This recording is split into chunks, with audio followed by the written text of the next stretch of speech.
మీరెప్పుడైనా ఎండు చేపలు, ములక్కాడలు, బాయిల్ ఎగ్ కర్రీ తిన్నారా?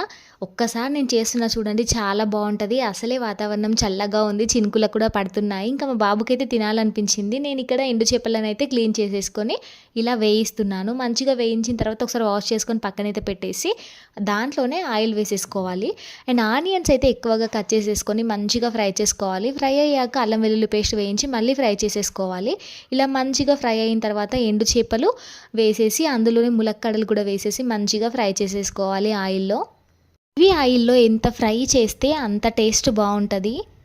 ఇవి కూడా ఫ్రై అయిన తర్వాత ఇందులో లైట్‌గా పసుపైతే వేసేసుకొని మంచిగా మిక్స్ చేసేసుకోవాలి. ఇప్పుడు ఇందులో చింతపండు పులుసు వేసేసుకోవాలి. ఇలా వేసుకున్న తర్వాత మన టేస్ట్‌కి సరిపోయేంత ఉప్పు, కారం, మసాలా అండ్ బాయిల్ ఎగ్స్ వేసేసి సగం ఉడికిన తర్వాత అందులో జీలకర్ర పొడి వేసేసుకొని పైనుండి కొత్తిమీర అయితే చల్లుకొని ఇంకా తీసేసుకోవాలన్నమాట. అసలు నిజంగా ఎంత బావుందంటే కర్రీ చాలా చాలా బావుంది టేస్ట్.